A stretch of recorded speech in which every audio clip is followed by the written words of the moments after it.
Hello everyone, रघुवर GK में आप सभी का स्वागत है। आज हम बिहार बीएड में पूछे जाने वाले 20 प्रश्न और 5 करंट अफेयर्स को देखेंगे जो आपके एग्जाम के लिए काफ़ी महत्वपूर्ण है।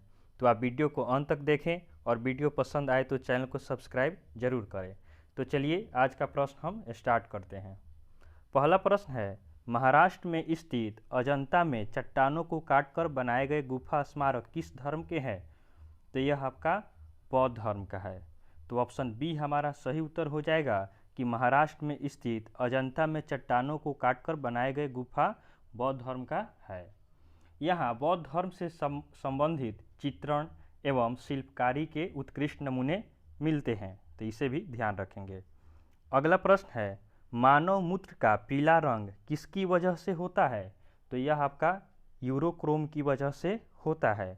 मानव मूत्र यूरोक्रोम की वजह से पीला होता है। तो ऑप्शन डी हमारा सही उत्तर हो जाएगा। मूत्र का पीला रंग यूरोक्रोम वर्णक की उपस्थिति के कारण होता है। तो ऑप्शन डी हमारा सही उत्तर है।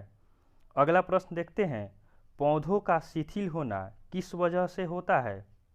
तो पौधों का शिथिल होना वाष्पोत्सर्जन की वजह से होता है।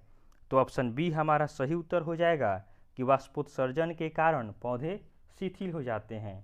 इसमें आपका वाष्पोत्सर्जन कम हो जाता है और जल का अवशोषण ज़्यादा हो जाता है। तो आप इसे भी ध्यान रखेंगे।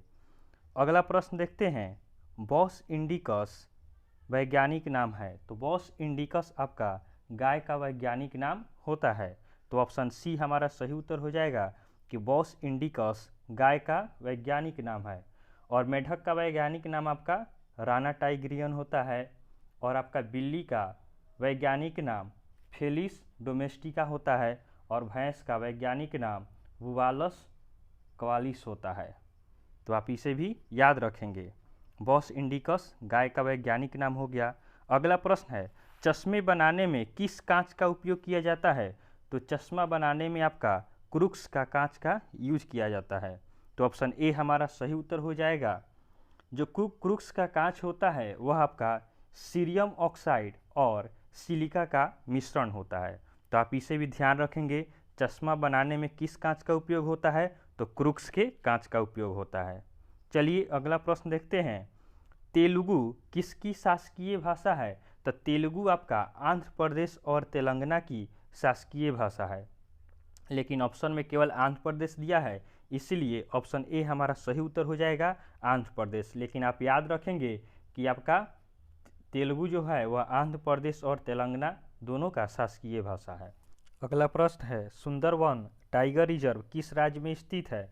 तो सुंदरवन टाइगर रिजर्व आपका पश्चिम बंगाल में स्थित है। तो ऑप्शन डी हमारा सही उत्तर हो जाएगा कि सुंदरवन टाइगर रिजर्व पश्चिम बंगाल में स्थित है। अगले प्रश्न की ओर बढ़ते हैं, मूल्यवर्धित कर को किस पर लागू किया जाता है?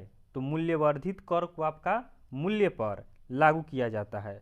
तो ऑप्शन ए हमारा सही उत्तर हो जाएगा कि मूल्यवर्धित कर को मूल्य पे लागू किया जाता है। मूल्यवर्धित कर का डेफिनीशन हो जाएगा कि मूल्यवर्धित कर वह कर है जो किसी आर्थिक लेन देन या संपत्ति के मूल्य के आधार पर निर्धारित होता है। तो यह आपका मूल्यवर्धित कर का डेफिनीशन हो गया। चलिए अगला प्रश्न देखते हैं, भारत के इतिहास में किसके शासनकाल को भारत का स्वर्णिम युग कहा जाता है? तो आपका गुप्त साम्राज्य के शासनकाल को भारत का स्वर्णिम युग कहा जाता है। तो ऑप्शन सी हमारा सही उत्तर हो जाएगा कि भारत के इतिहास में गुप्त साम्राज्य के शासनकाल को भारत का स्वर्णिम युग कहा जाता है। अगला प्रश्न है, जहांगीर किसका पुत्र था? तो जहांगीर किसका पुत्र था? यह आपका अकबर का पुत्र था। तो ऑप्शन सी हमारा सही उत्तर हो जाएगा कि जहांगीर अकबर का पुत्र था। चलिए अगले प्रश्न की ओर बढ़ते हैं। अगला हमारा 11 नंबर प्रश्न है, मरणोपरांत भारत रत्न पाने वाले प्रथम भारतीय व्यक्ति कौन थे? मरणोपरांत भारत रत्न पाने वाले प्रथम भारतीय व्यक्ति कौन थे? तो इसका सही उत्तर हो जाएगा लाल बहादुर शास्त्री। ऑप्शन बी हमारा सही उत्तर है कि लाल बहादुर शास्त्री को मृत्यु के बाद में इन्हें भारत रत्न से सम्मानित किया गया था। तो आप इसे याद रखेंगे, यह पूछा गया प्रश्न है। अगला प्रश्न देखते हैं, निम्न में से किसका स्राव जिगर से होता है? तो जिगर से आपका पित्त का स्राव होता है। तो ऑप्शन डी हमारा सही उत्तर हो जाएगा कि पित्त का स्राव जिगर से होता है। मानव शरीर की सबसे बड़ी ग्रंथि जिगर अर्थात यकृत द्वारा ही पित्त का स्राव होता है। यह पित्त आंत में उपस्थित एंजाइमों की क्रिया को तेज कर देती है। तो आप इसे भी ध्यान रखेंगे। अगला प्रश्न देखते हैं, एंटीबायोटिक का आविष्कार किसने किया था? तो एंटीबायोटिक का आविष्कार किसने किया था? तो यह आपका अलेक्जेंडर फ्लेमिंग ने किया था। ऑप्शन डी हमारा सही उत्तर हो जाएगा कि एंटीबायोटिक का आविष्कार अलेक्जेंडर फ्लेमिंग ने किया था। चलिए अगला प्रश्न देखते हैं। अगला हमारा 14 नंबर प्रश्न है, मानव शरीर में आंतों के बैक्टीरिया निम्नलिखित में से किसका संश्लेषण करते हैं? तो आंतों के बैक्टीरिया विटामिन के का संश्लेषण करते हैं। तो ऑप्शन ए हमारा सही उत्तर हो जाएगा कि मानव शरीर में आंतों के बैक्टीरिया विटामिन के का संश्लेषण करते हैं। अगला प्रश्न है, इलेक्ट्रॉन किस गति में केंद्र के चारों ओर घूमते हैं? तो इलेक्ट्रॉन आपका कक्षीय गति में केंद्र के चारों ओर घूमते हैं। तो ऑप्शन सी हमारा सही उत्तर हो जाएगा कि इलेक्ट्रॉन कक्षीय गति में घूमते हैं। अगला प्रश्न है, औरंगजेब किस वंश का शासक था? तो औरंगजेब मुगल वंश का शासक था। तो ऑप्शन बी हमारा सही उत्तर हो जाएगा कि औरंगजेब मुगल वंश का शासक था। ऑप्शन बी सही उत्तर होगा।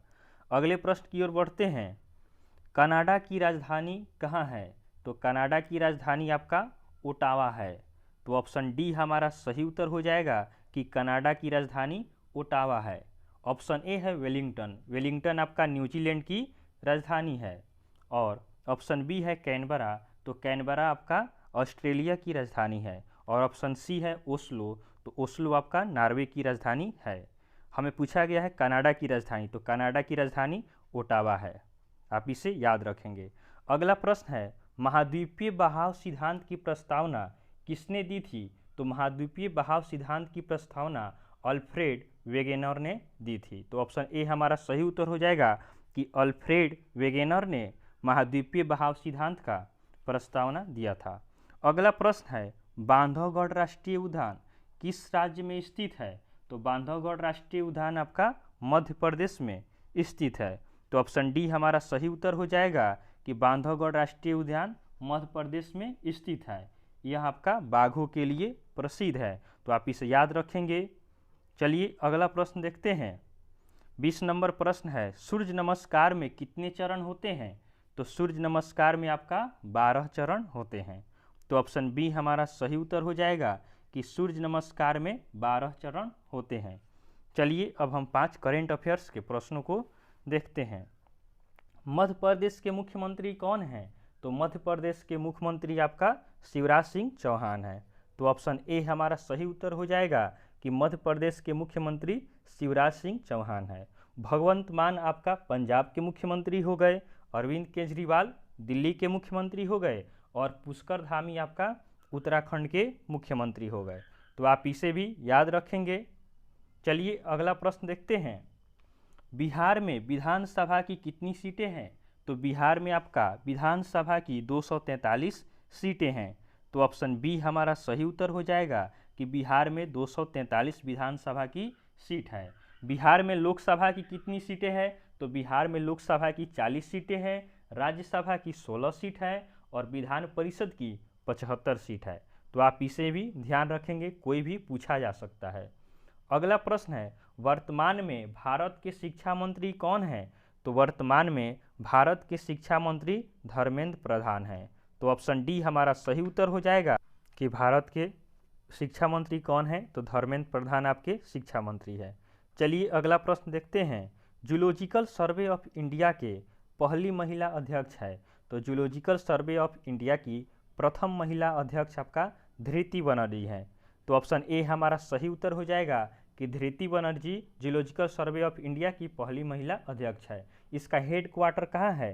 तो हेड क्वार्टर आपका कोलकाता में स्थित है। अंतिम प्रश्न देखते हैं। पहली महिला राज्यपाल थी। तो पहली महिला राज्यपाल आपका सरोजिनी नायडू थी। तो ऑप्शन बी हमारा सही उत्तर हो जाएगा कि स्वतंत्र भारत की पहली महिला राज्यपाल सरोजिनी नायडू थी। यह कहाँ की थी? तो उत्तर प्रदेश की थी। तो आज हमने 30 महत्वपूर्ण प्रश्नों को देखा है जो आपके एग्जाम के लिए काफ़ी उपयोगी है। अगर आपको वीडियो पसंद आया हो तो आप वीडियो को लाइक करें और चैनल को सब्सक्राइब करें। चलिए आज के लिए हम इतना ही रखते हैं, फिर नए प्रश्नों के साथ अगले वीडियो में मिलते हैं। तब तक के लिए धन्यवाद।